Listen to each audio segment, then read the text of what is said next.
Hi guys and gals. We're back to working on the 13 today. This little intro is kind of a cliff notes on what's been going on with this machine. I'm working on the belt. You've seen a couple of videos on it. I've got a new glue ready to try out today. But this video is more about the cast iron repairs that I did. Now, it was one of the most frustrating things I've done in a long time.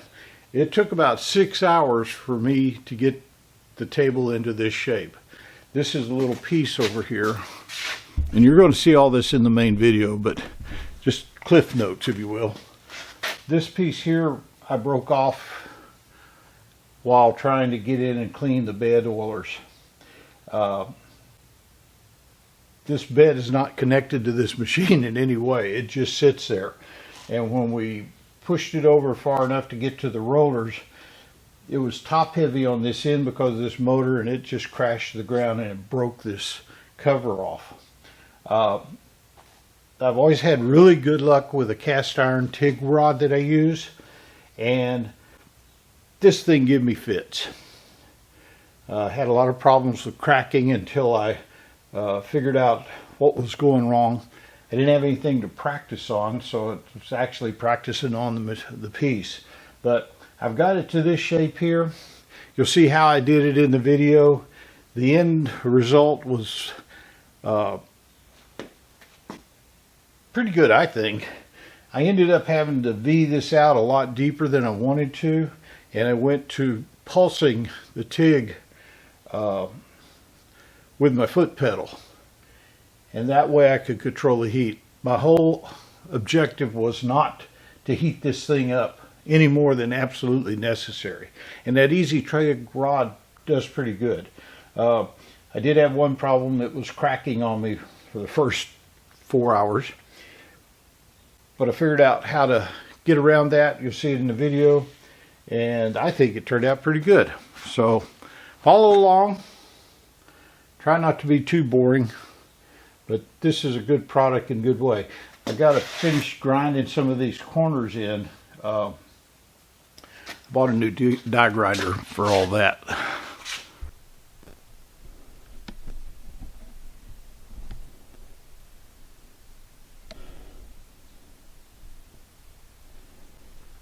Well, forgot to mention what welder I was using. It's the HTP Tig machine. It's got the cooler on the bottom for the water-cooled torch. So far, I like this one. It has pulse on it, but I found for this job it was easier to pulse it with my pedal, so I could kind of control the heat. Good machine. Hi folks. This is one of those may or may not work ideas of mine. This is a Brown & Sharp number 13 grinder. It's the old model where the belt runs the spindle. And I'm making a new belt for it. And I'm trying to fix a boo-boo. I've been thinking on this for about, maybe 6 years now. When I first got this grinder, I pulled it apart so I could clean the rollers and everything underneath. And as I was picking it up, it had an accident. It slid off and hit the ground on this cover here. And this is all cast iron. And it broke off. So ever since then, I've been trying to figure out how in the heck to make it go on there without messing up the bed. Because this is a precision bed. And so, well, this is what I'm going to do. I'm going to just spot TIG this through here using a welding rod that I've been using for a while called Easy Weld Tick Wire. It's a heat number 37BH from EasyWeldTig.com. It's 1/16, and its claim to fame is you do not have to heat it beforehand, and you do not have to cool it off slowly after the weld. Well, my problem is I don't want to put any heat into this bed at all. And I figured I ground this open a little bit, and I figured just by going in spots, and I already tacked it in place, trying to see what I could do for a bead, I would keep the heat to a minimum in here. Now, if I tried to braze this or use a nickel rod, I would mess this bed up all just terribly. But I think this may work. Now, I've V'd it out enough to where I can get deep in there, but it's just going to be in spots for right now. And this is no little bearing. This is just a piece that goes over and covers the well as there's an oil well in here. And that just covers that, keeps the trash and grinding dust and dirt out. So, a new one, and I'm fixing to clean it out with some cleaner and then blow it out, and then we'll get started. This is what I like to use. This is a non-chlorinated brake cleaner.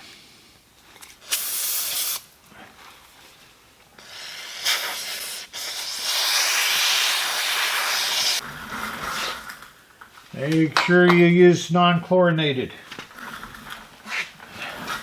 I think chlorinated stuff, if you weld on it, makes phosgene gas, some gas that's not going to be nice to you. Welded up handles before using this stuff, and it worked very nicely.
That was a pretty deep crack there.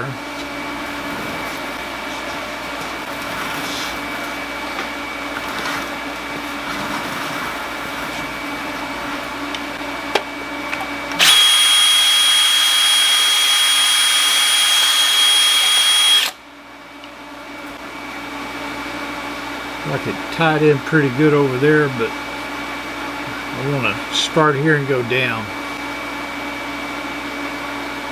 As you can see, I can put my hand on it.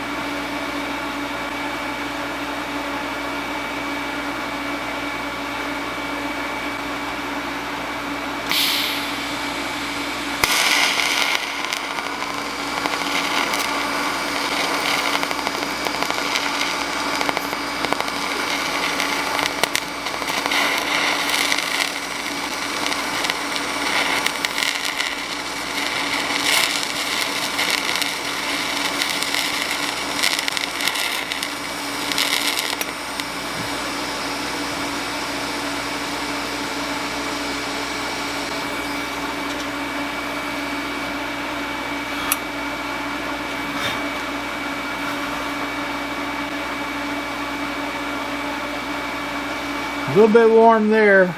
Kind of went longer than I expected. Like I said, this is just a cover.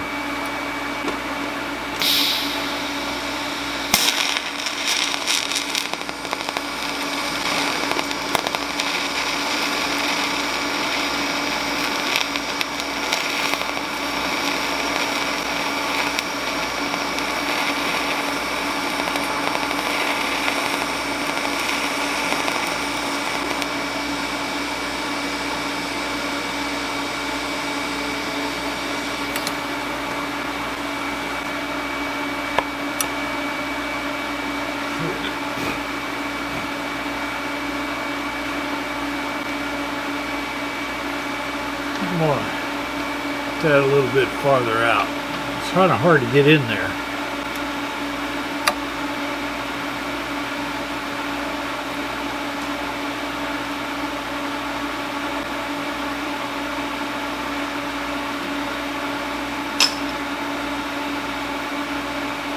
If the worst comes to worst, I always give the bed a ride on the planer.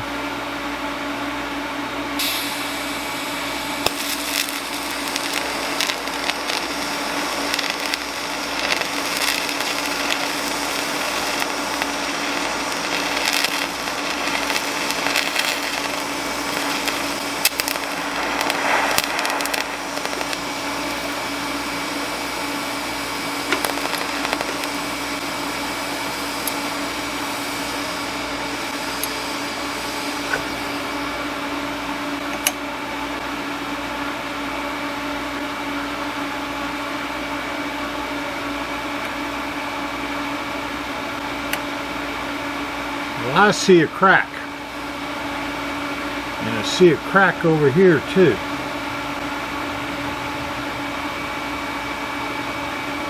Don't think this is going to work.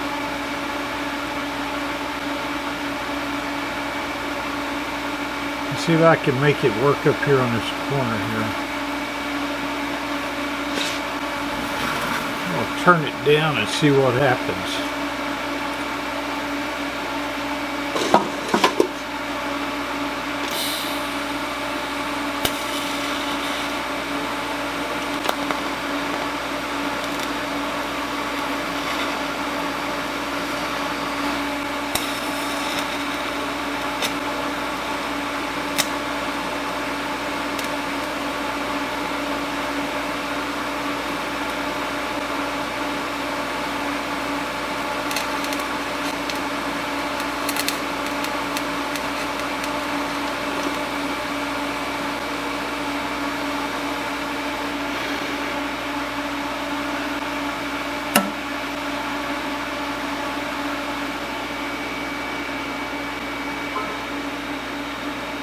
It is cracked all the way down through here and over here.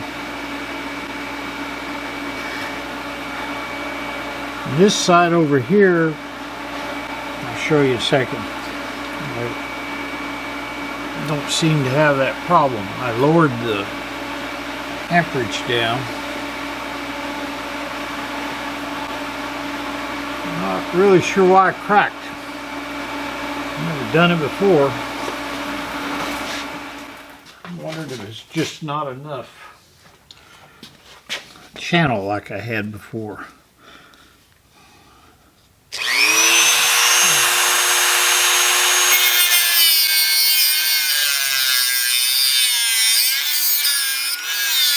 Okay, sports fans, I've grounded out with the carbide burr. I'm really thinking that I didn't go deep enough the first couple times. Now I don't want to go too deep, but I don't know what else to do. We're going to go this way. Watch your eyes.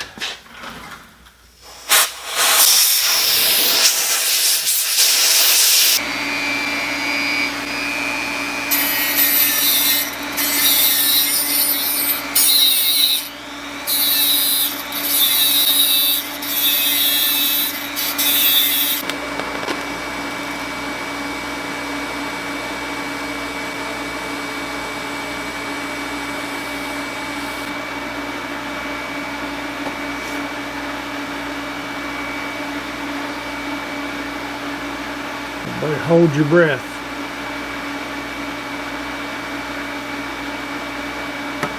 I just heard something crack. Okay. That cracked, and that cracked.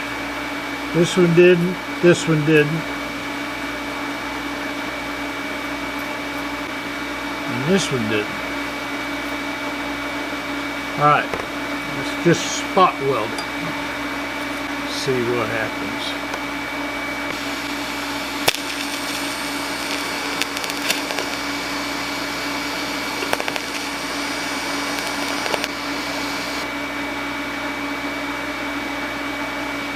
wondering if this thing is flexing.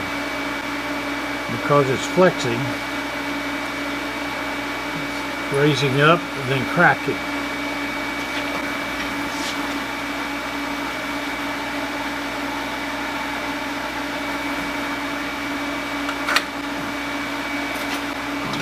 Bottom side of this, there's a rib about that deep. I'm going to go down there and tack it and see if that keeps it from flexing. This side over here still hasn't cracked, but it keeps cracking off going that way.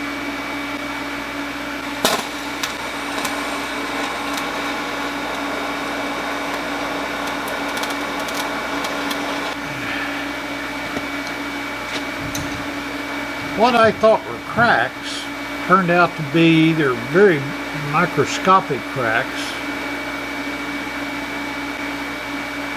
but I've been grinding and pinging. I mean, this thing's rock solid. I don't see any flexing or cracks or anything. It's like it was on top of it.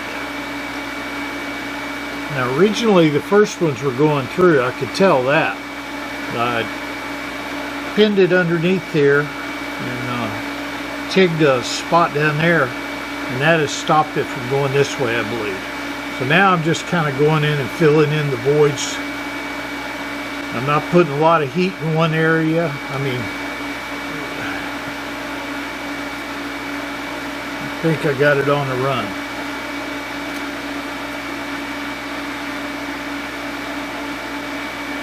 I think I need a bigger electrode. I'm going to finish up this little piece and go from there.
A heck of a lot better than it used to be. It used to be down there on the floor.